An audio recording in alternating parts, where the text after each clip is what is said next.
Thanks, Lou. Hi, I'm Nico Sirpiladze, and I will talk about the emerging governance structure in our project, which is called Movement. I thought to take this opportunity to do a case study into our project, which is at a relatively early stage, and to think about its governance. And I want to think out loud together with you and to use this opportunity to get your feedback. And I'm also really looking forward to the community playbook course to kind of make these ideas into reality. But first of all, I would like to give you a bit of a context of what movement is and where it's being developed and how. Then I will examine our current existing governance structures, and then I will close with some challenges we want to address while designing our future governance structures. So we are based at the Sainsbury Wellcome Center for Neural Systems and Behavior. That's in the heart of London, affiliated with UCL, and it's an institute that studies the brain and the behaviors it produces, mostly in animals. And that institute has an engineering team, specifically a research software engineering team. We call ourselves the neuroinformatics unit, and the team is dedicated to essentially developing and maintaining open source tools that are useful for neuroscientists and machine learning people.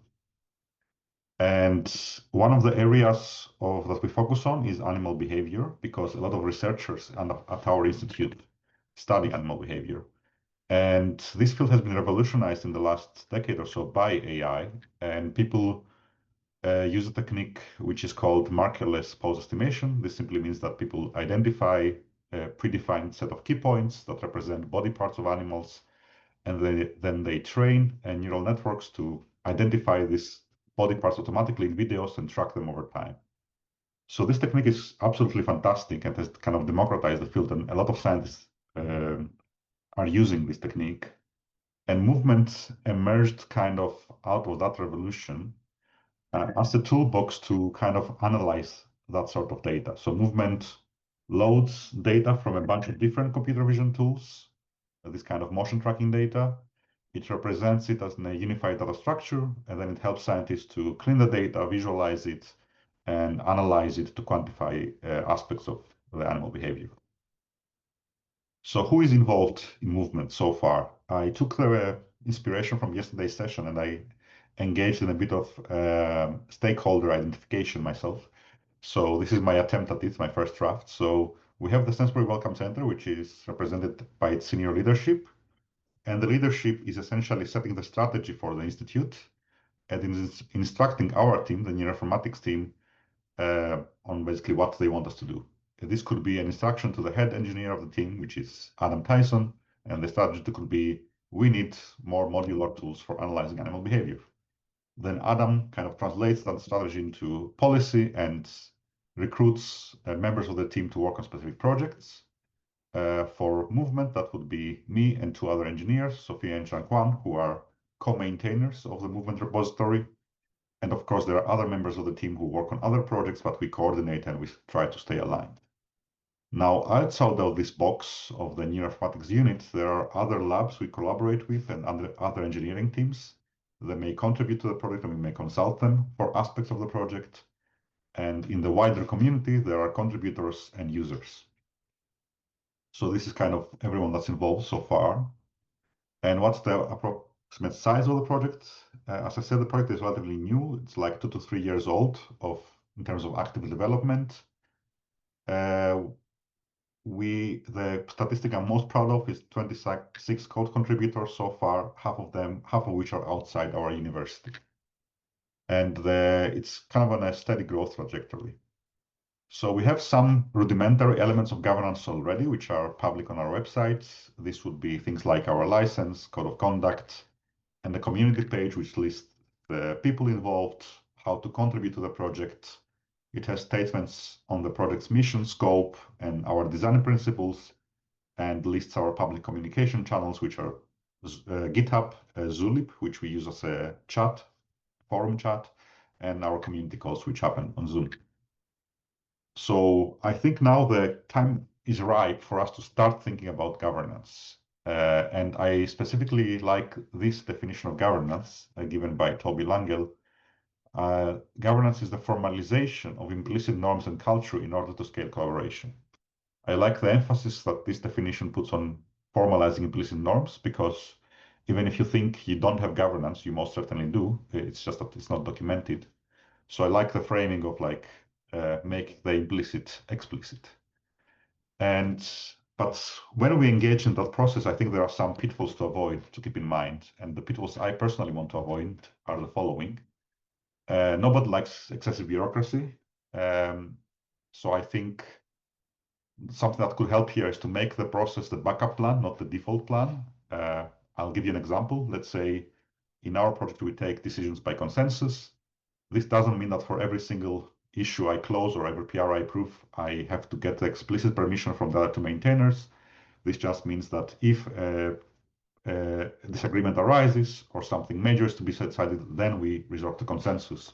We don't do consensus by default. The other pitfall is that we don't want to define too much governance too early, because I think there is a benefit of letting community dynamics emerge first, organically, observe them, and then try to codify them. And in the same spirit, I think we should avoid aspirational governance. It's easy to say, I want the project to be like this, to be fully democratic, fully open. But if the context in which the project is embedded is not like that, and the power dynamics are different, you're just expressing wishes and they will not be adhered to. So I think it's important to spell out existing norms when designing governance rather than inventing new norms. So I kind of went into this journey the last days of thinking about what are our existing norms. And I think the exercises, the reflection exercises what we had here in the program were very useful for that, because they made me write some of this out. And I will examine them through the lens of Elinor Ostrom's 3 levels of governance, which come from the Nobel Prize winning work on governing the commons. And these 3 levels of governance refer to the operational level, which is the day-to-day. It's essentially who has merge rights, who owns the server, who updates the social media, stuff like that. There's the collective level or the collective choice level, which is normally what we think of as governance, basically who is in charge and how decisions are made. And the constitutional level, which is kind of the meta level, it can be described as who decides who decides. Starting with the operational level, I kind of found this very helpful checklist, which is linked here at the bottom. And it kind of walks you through different tasks in your project and allows you to identify who has the rights to do these tasks and who is actually doing them. So I did this exercise for movement, and I put the results here on the table. And it already revealed some stuff. For example, although all 3 maintainers have the right to make releases and organize community calls, most of them are organized by me, partly because movement is my primary project, but for the other 2, it's a secondary one. All maintainers are essentially more or less equally approving PRs and triaging issues. Adam, who is the lead engineer, handles the social media and the moderation and the enforcement of the code of conduct, and so on and so forth. You get the idea. At the collective level, I thought about how we make major decisions, because the minor ones are made basically like a duocracy, so people just take initiatives and do stuff. But for more important decisions, such as design changes or feature prioritization, we do have a process. It's just not documented yet. Essentially, we often consult collaborators and active contributors to ask for their opinion on GitHub. Then the 3 maintainers make the decision by consensus. This means we discuss it until no one disagrees. And the head engineer, which is Adam, has the final say in case there's deadlock, but that rarely happens in practice. So the constitutional level, this is kind of what I'm doing right now. So I'm kind of tasked or volunteered myself to draft a governance proposal for movement, incorporating the things I learned here. And then drafting it is not enough, of course. We have to have buy-in from all the stakeholders, otherwise it will not be adhered to. So for that, I will open it up for feedback from the other maintainers or from Adam, and we will iterate until we reach something that we all agree on. And then it would be also good to consult our collaborators and our major contributors to kind of get their opinion of what they think about this governance structure. And of course, very importantly for us, we will have to have final approval from the institute, the Sainsbury Welcome Center, because in the end, they pay our salaries. So we make any decisions we want, but if they are not on board, they're unlikely to be followed through. And of course, in the end, we will publish this and review it periodically. So some challenges to think about while I'm going through this process. The first challenge is that I'm worried about is how do we prevent a separation between the core team, which is in the neuroinformatics unit, and the rest of the community? Because we in the core team share an office essentially. So we see each other every day. And it's very easy to have discussions, not in the open, but in the office, and then the community gets left out. So that's something I'm explicitly worried about. And I'm thinking about enforcing strict adherence to open communication channels. We already are quite good at that, but I think we could be even more complete, and creating a pathway for external contributors to become maintainers. We don't have that right now, so we don't have a process through which a person not working for the team can become a maintainer, but I think we absolutely need that.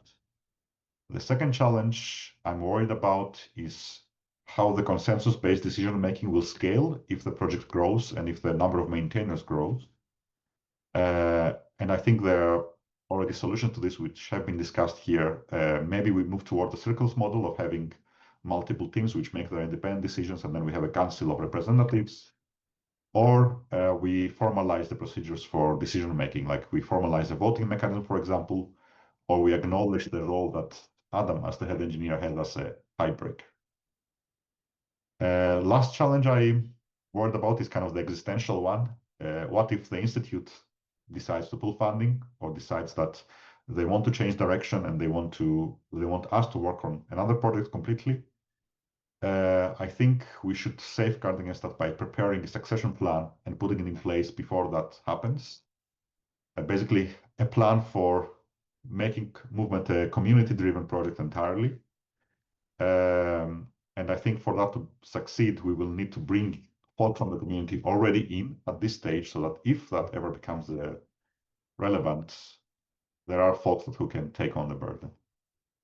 So finally, I'd like to mention that everything I mentioned today was based on these 5 resources that I've listed here. I'm not an expert on governance. I just read these resources, and these are my thoughts based on what I read. They're also in the Google Doc, so I highly recommend them to anyone who is thinking about defining governance for their project.